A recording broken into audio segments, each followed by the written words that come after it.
दीपक जी शर्मा हमारे बीच में पधारे हैं। एक बार जोरदार तालियों से प्रेम जी शर्मा हमारे बीच में है, करौली के कुशलतम वरिष्ठ व्यापारी हैं। आगे आगे मुकेश जी मचौली हैं जो अभी पूर्व हमारे चेयरमैन थे। राजीव जी सारस्वत उनके पीछे हैं, ब्राह्मण समाज के कुलभूषण हैं। हमारे युवा हृदय सम्राट पार्षद दीपक जी सायकवार, करौली के वरिष्ठ व्यवसायी प्रेम जी शर्मा और पीछे भाई साहब का नाम जरा विनोद जी भाई साहब, ये भी बहुत बड़े व्यापारी हैं करौली को, बहुत अच्छी धार्मिक प्रवृत्ति के लोग हैं। भगवान की कथा जहाँ होती है भैयाओं की हाजिरी वहाँ लगती है। एक बार जोरदार से सभी आगंतुकों का स्वागत। लेबर की धड़ा से हमारे भैया दीपक जी, कुश बिहारी जी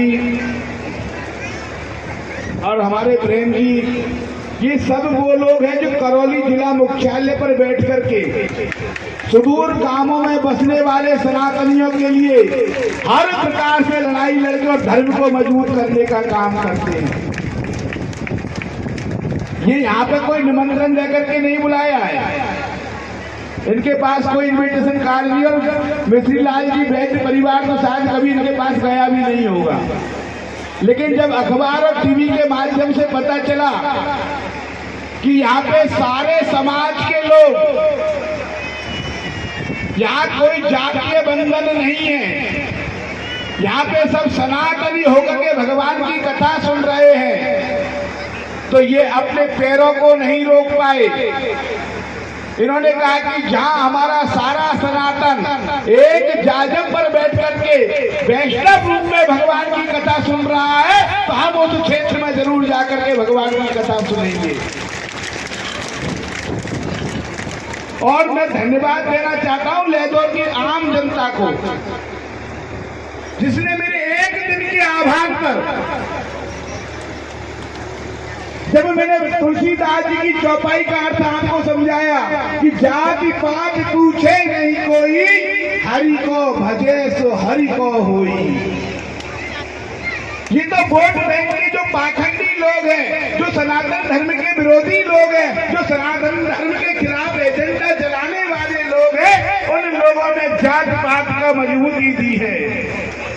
सनातन धर्म तो कहता है जो भगवान को मानने वाला है, जो भगवान का अनुसरण करने वाला है, मथुरा का पान नहीं करे, मांस का भक्षण नहीं करे, तीनों टाइम भगवान का स्मरण करे, माथे पे चंदन लगाए, चाहे भली वो ब्राह्मण हो या शूद्र हो, मैं सदैव उसकी रक्षा करने के लिए तत्पर रहता हूँ। सनातन धर्म में केवल वर्ण व्यवस्था थी, जात पात की व्यवस्था कुछ नहीं थी। अगर ब्राह्मण का बेटा शराब पीता है, मांस का भक्षण करता है, ब्राह्मण का बेटा अगर वेश्यावृत्ति करता है, ब्राह्मण का बेटा अत्याचार करता है, तो वो ब्राह्मण कहलाने का अधिकारी नहीं, वो भी शूद्र वर्ण की श्रेणी में आता है। और शूद्र वर्ण में जन्म लेने वाला बच्चा अगर भगवान का भजन करता है, माथे पर तिलक लगाता है, चोटी रखता है, भगवान ठाकुर जी का चरणामृत ग्रहण करता है, पूजा और पाठ में विश्वास रखता है, तो शूद्र कुल में जन्म लेने के बाद भी वो भगवान के परम पार्षद के रूप में जाना जाता है। आज आप लोग भी धन्यवाद के पात्र की मेरी उस दिन की बात को सुनकर के इतनी संख्या में यहाँ विराजमान है। बंधुओं, इसी से प्रभावित होकर के आज करौली जिले की सनातन की बड़ी बड़ी हस्ती हमारे बीच में पहुंची है। एक बार पुनः ताली की गड़गड़ाहट से कई बार में स्वागत करें। बोलिए वृंदावन बिहारी लाल की। जब ब्रह्मा जी को भान हुआ, ब्रह्मा जी ने हमको ये स्वभाव किसने दिया? कन्हैया ने कहा हमने। तो जहर आपने दिया है, स्वभाव आपने दिया है, बनाया आपने है, तो हम अपने स्वभाव के अनुसार ही तो काम कर रहे हैं। फिर यहाँ पर मारा पीटी की बात रहा, एक बाली और एक बलि। सनातन धर्म में केवल 3 लोगों ने भगवान से बहस की है। बाली की मैंने आपको कथा सुनाई थी कि बाली ने अपने 3 लोग का राज जब दिया तो भगवान से सारी बातें की हुई। और काली की चली रही है। और जब कभी भगवान मौका देगा राम कथा का तो फिर बड़ी बड़ी आपको सुनाई जाएगी। तो भगवान ने कालिया को समझाते हुए कहा, भैया हमने तुमको अलग देश बना के दिया रमणदीप, तो तुम जहरीले लोग सारे उसमें जाकर के अपना जहर उगलो। हमारे देश में जो है गड़बड़ करने की कोशिश मत करो, और अगर हमारे देश में गड़बड़ करोगे तो फिर फल कुचले जाएंगे। कालिया हाथ जोड़ करके बोला, भगवान अब हम अपने देश में कैसे जाए, वहां तो भुखमरी फैल रही है, केवल कोरी फुसकार रह गई है, बाकी है कुछ भी नहीं हमारे देश में।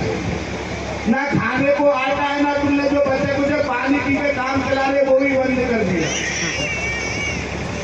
अब ना हमारे पास आटा है, ना पहनने को कपड़े हैं, ना घर में नमक टाटा है, तो हमारे देश का प्राणी क्या खाता है, इसलिए आपकी शरण में पड़ेगी।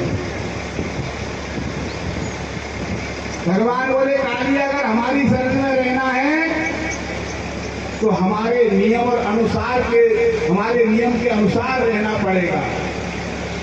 अगर हमारे देश में रहना है तो भारत माता की जय बोलनी पड़ेगी। अगर हमारे देश में रहना है तो वंदे मातरम गाना पड़ेगा, और हमारे देश में रहना है तो जय श्री राम का नारा लगाना पड़ेगा। बोलिए जय श्री राम। भगवान ने कालिया को समझाते हुए कहा कि हमारे देश में रहने के लिए कुछ नियम है। अगर हमारी शर्तें मंजूर हो तो इस भारत भूमि पर रहो कालिया, और शर्तें मंजूर नहीं है तो निकल लो अपने देश के लिए। अभी कुछ दिन के लिए बॉर्डर खुला है, अगर बंद हो गया तो या तो जेल में रहोगे या फिर जमीन में रहोगे। तय कर लो क्या करना है कालिया। कालिया बोला, महाराज हम तो अपने देश को चले जाते, कुछ जैसे जैसे वहां भी अपनी व्यवस्था जमाते, लेकिन चले भी जाएंगे तो क्या होगा।